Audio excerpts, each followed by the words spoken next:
बिस्मिल्लाहिर्रहमानिर्रहीम। अस्सलामुअलैकुम dear students, आज हम नाइन्थ क्लास के सेकंड लेक्चर को कंटिन्यू करेंगे और आज का जो हमारा टॉपिक होगा वो है branches of chemistry. Student, branches of chemistry की शाखें जिसको हम उर्दू में कहते हैं। केमिस्ट्री हमारे पास बज़ाते ख़ुद एक साइंस की ब्रांच है, शाख है, ठीक है। इसके बारे में हमने पहले लेक्चर में पढ़ा था। आज हमने इसका मज़ीद जो है वो ब्रांचेस को देखना है। इसकी मज़ीद फ़र्दर हमारी बुक में 8 ब्रांचेस दी गई हैं जिनको हम बारी बारी देखेंगे इस लेक्चर में। सबसे पहले हमारे पास जिस प्रॉपर्टी या जिस हमारे पास ब्रांच के बारे में बताया गया है वो है हमारे पास फ़िज़िकल केमिस्ट्री के बारे में। स्टूडेंट, फ़िज़िकल और केमिस्ट्री दो चीज़ें हैं हमारे पास। फ़िज़िकल केमिस्ट्री की ब्रांच है, ठीक है। और फ़िज़िक्स से निकला है। फ़िज़िक होता है किसी चीज़ की ज़ाहिरी सूरत हाल को देखना, ठीक है। यानी ऐसी हमारे पास स्टेट जो कि फ़िज़िक्स से रिलेटेड हो, जिसको हम उर्दू में आसान अल्फाज में जिस्मानी तौर पे देखने को भी कहते हैं। तो हमारे पास ये ब्रांच स्टडी करती है फ़िज़िकल प्रॉपर्टीज़ को और physical behaviour of material things को। यानी जितनी भी हमारे पास मटेरियल थिंग्स होती हैं उनका क्या फ़िज़िकल बिहेवियर होगा, यानी वो कैसा बिहेव करेंगी डिफरेंट कंडीशंस पर फ़िज़िकली। और उसके अलावा फ़िज़िकल प्रॉपर्टीज़ को भी हम उनकी स्टडी करते हैं इस ब्रांच में। उस ब्रांच को हम फ़िज़िकल केमिस्ट्री का नाम देते हैं। स्टूडेंट, फ़िज़िकल प्रॉपर्टीज़ हमारे पास ऐसी प्रॉपर्टीज़ होती हैं जो कि फ़िज़िकल स्टेट से रिलेटेड हों। यानी ऐसी प्रॉपर्टीज़ जो किसी भी शय के फ़िज़िकल स्टेट से रिलेटेड होंगी उनको हम कहेंगे physical properties. Student, physical properties अगर हम फॉर एग्ज़ाम्पल देखें, अगर हम किसी चीज़ के कलर को देख रहे हैं, ठीक है, ज़ाहिरी तौर पर हम उसका कलर देख रहे हैं, तो ये भी एक किस्म की फ़िज़िकल प्रॉपर्टी बिकॉज़ फ़िज़िक्स से रिलेटेड है।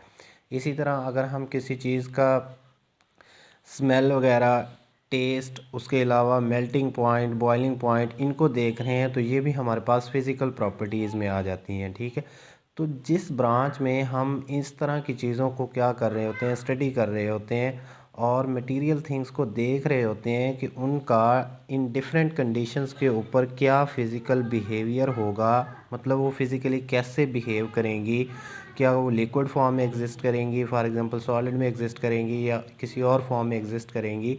तो इस तरह का जो रिलेशनशिप है जिसमें हम स्टडी करते हैं उस ब्रांच को हम फ़िज़िकल केमिस्ट्री का नाम देते हैं। अब इसकी इम्पोर्टेंस हमारे पास क्यों है? इसकी इम्पोर्टेंस हमारे पास इसलिए है कि फ़िज़िकल जो हमारे पास केमिस्ट्री है ये हमारे पास इसलिए इम्पोर्टेंस की हामिल है क्योंकि इसमें हम एक तो एटम्स के स्ट्रक्चर को स्टडी कर रहे होते हैं। बिकॉज़ हमने फ़िज़िक्स की बात की तो ज़ाहिरी बात है हम इसमें स्ट्रक्चर्स को देख रहे होते हैं। उसके अलावा फॉर्मेशन ऑफ मॉलिक्यूल्स, यानी हमारे पास मॉलिक्यूल्स कैसे बनते हैं उनको देख रहे होते हैं। इसके अलावा डिफरेंट किस्म की जो गैसेस होती हैं उनका बिहेवियर क्या होगा मुख्तलिफ़ कंडीशंस पे, उनको भी हम इस ब्रांच में स्टडी कर रहे होते हैं। स्टूडेंट, नेक्स्ट हमारे पास जो ब्रांच है वो है ऑर्गेनिक केमिस्ट्री की।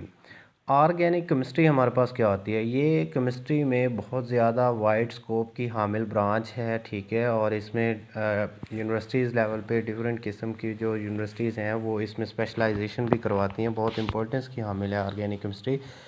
तो हमारे पास ये जो ब्रांच है इसमें हम स्टडी करते हैं बेसिकली हाइड्रोकार्बन्स को, यानी इसमें हम हाइड्रोकार्बन्स को स्टडी करते हैं। अब स्टूडेंट्स, हमारे पास हाइड्रोकार्बन्स क्या होते हैं? हाइड्रोकार्बन्स हमारे पास ऐसे कंपाउंड्स होते हैं कि जिसमें हमारे पास एक तो कार्बन और दूसरा हमारे पास हाइड्रोजन और कार्बन जो है वो मेन कंस्टिट्यूएंट होते हैं जहाँ पर, यानी ऐसे कंपाउंड जिसमें कार्बन और हाइड्रोजन के एलिमेंट्स जो हैं वो एज अ मेन कंस्टिट्यूएंट के तौर पर प्रेजेंट होते हैं। उनको जब हम स्टडी कर रहे होते हैं उस ब्रांच को हम क्या नाम देते हैं? ऑर्गेनिक केमिस्ट्री का नाम देते हैं, ठीक है। अब इस ब्रांच की भी बहुत ज़्यादा इम्पोर्टेंस है। इसकी इम्पोर्टेंस जो है वो पेट्रोलियम में बहुत ज़्यादा है, ठीक है। यानी इस ब्रांच का बहुत ज़्यादा यूज़ होता है। पेट्रोलियम जितनी भी हमारे पास पेट्रोलियम प्रोडक्ट्स होती हैं, नेचुरल गैस हो गई, ठीक है। इसके बाद हमारे पास जितनी भी डिफरेंट किस्म के ऑयल्स होते हैं उनमें मेन कंस्टिट्यूएंट हमारे पास क्या होता है? कार्बन होता है, ठीक है। मोस्टली हमारे पास क्या होता है? कार्बन होता है, ठीक है। तो कार्बन जो है वो एक ऑर्गेनिक कंपाउंड्स में या ऑर्गेनिक कंपाउंड के लिए कार्बन का होना लाजमी है, ठीक है। तो मेन कंस्टिट्यूएंट जो है उनमें प्रेजेंट होता है, इसलिए पेट्रोलियम में बहुत ज़्यादा इसकी इम्पोर्टेंस है। पेट्रोकेमिकल्स और फार्मास्यूटिकल इंडस्ट्रीज़, जी हाँ, फार्मास्यूटिकल इंडस्ट्रीज़ अगर हम देखें तो फार्मास्यूटिकल इंडस्ट्रीज़ का आजकल के दौर में कितना ज़्यादा वाइडली इस्तेमाल है, बहुत ज़्यादा यूज़ है इनका डेली बेसिस पे। तो इन सब में हमारे पास यूज़ हो रहा होता है ऑर्गेनिक कंपाउंड्स का, यानी ऐसे कंपाउंड जिसमें कार्बन और हाइड्रोजन जो है वो एज अ मेन कंस्टिट्यूएंट के तौर पर इस्तेमाल हो रहे होते हैं। उसके बाद स्टूडेंट हमारे पास नेक्स्ट जो ब्रांच है वो है हमारे पास इनऑर्गेनिक केमिस्ट्री। ऑर्गेनिक केमिस्ट्री और इनऑर्गेनिक केमिस्ट्री ये दोनों जो हैं वो बहुत इंपॉर्टेंट ब्रांचेज हैं। बोर्ड के हवाले से भी बहुत ज़्यादा इंपॉर्टेंट क्वेश्चन भी आता है कि ऑर्गेनिक केमिस्ट्री और इनऑर्गेनिक केमिस्ट्री में फ़र्क लिखें, ये बहुत इंपॉर्टेंट क्वेश्चन है। अब इनऑर्गेनिक केमिस्ट्री हमारे पास केमिस्ट्री की एक ऐसी ब्रांच होती है कि जिसमें कार्बन और हाइड्रोजन के जितने भी कंपाउंड्स होते हैं, ठीक है, इनके अलावा जितने भी कंपाउंड्स एग्जिस्ट करते हैं हमारे पास या पीरियोडिक टेबल में जितने भी एलिमेंट्स हैं वो मिलके जितने भी कंपाउंड्स बनाते हैं वो सारे के सारे हमारे पास किस में आ जाते हैं, इनऑर्गेनिक कंपाउंड्स में आ जाते हैं। अब जिस ब्रांच में हम इनऑर्गेनिक कंपाउंड्स को स्टडी करते हैं उस ब्रांच को हम इनऑर्गेनिक केमिस्ट्री का नाम देते हैं, ठीक है। यानी जिसमें हाइड्रोकार्बन्स, ऊपर हमने पढ़ा ना, हाइड्रोकार्बन की स्टडी हमारे पास ऑर्गेनिक कंपाउंड्स होते हैं हमारे पास, और ऑर्गेनिक कंपाउंड की स्टडी हमारे पास ऑर्गेनिक केमिस्ट्री कहलाती है। इसके अलावा हमारे पास ये है इनऑर्गेनिक में फ़र्क सिर्फ यही है कि जिसमें हम हाइड्रोकार्बन के अलावा बाकी कंपाउंड्स को स्टडी कर रहे होते हैं उनको हम क्या कहते हैं, इनऑर्गेनिक कंपाउंड्स कहते हैं। इसकी भी हमारे पास बहुत ज़्यादा इंपॉर्टेंस है। डेली लाइफ में हमारे पास जितनी भी बड़ी बड़ी इंडस्ट्रीज़ हैं उसमें इसका बहुत ज़्यादा यूज़ हो रहा होता है। इसकी इम्पोर्टेंस हमारे पास जो है सीमेंट इंडस्ट्री में इसकी बहुत ज़्यादा इम्पोर्टेंस है, इनऑर्गेनिक कंपाउंड्स यूज़ हो रहे होते हैं। उसके अलावा ग्लास इंडस्ट्रीज़ में हमारे पास इसका यूज़ हो रहा होता है, ठीक है। तो एक वाइड इम्पोर्टेंस की हामिल हमारे पास ये जो है वो केमिस्ट्री की ब्रांच है। इसके अलावा सिरामिक्स वगैरह में, मेटलर्जी वगैरह में भी इसका यूज़ हो रहा होता है। मेटलर्जी जो है वो एक नई टर्म होगी आपके पास। मेटलर्जी जो है वो, इसमें आपको एक मेटल का लफ्ज़ नज़र आ रहा होगा, मेटलर्जी। तो स्टूडेंट्स, मेटलर्जी हमारे पास एक ऐसी टेक्निक होती है जिसमें हम मेटल्स को एक्सट्रैक्ट करवाते हैं। मेटल्स को एक्सट्रैक्ट करवाते हैं, किससे करवाते हैं, ओर्स से। किससे करवाते हैं हम, ओर्स होते हैं हमारे पास।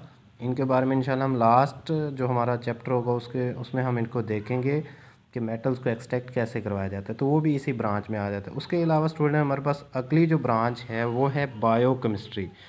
स्टूडेंट्स, आपने बायोलॉजी पढ़ी होगी तो पहले पहले पेजेस पे आपने लफ्ज़ बायो का मायने पढ़ा होगा। बायो का मायने होता है लाइफ, ठीक है, ज़िंदगी। तो हमारे पास ये ब्रांच बहुत ज़्यादा इंपॉर्टेंस की हामिल इसलिए है क्योंकि हम इसमें स्टडी कर रहे होते हैं लिविंग थिंग के स्ट्रक्चर को, ठीक है। उसके अलावा हम उसकी जो है कंपोजिशन को और केमिकल रिएक्शन को, तीन चीज़ें हम स्टडी करते हैं इसमें, स्ट्रक्चर, उसके अलावा कंपोजिशन, और इसके अलावा तीसरी चीज़ हम जिसको स्टडी कर रहे होते हैं वो हमारे पास होती है केमिकल रिएक्शंस। ये तीनों चीज़ें हम लिविंग ऑर्गेनिज़म में जब स्टडी कर रहे होते हैं तो वो जिस ब्रांच में आ जाती है वो हमारे पास बायोकेमिस्ट्री में आ जाती है।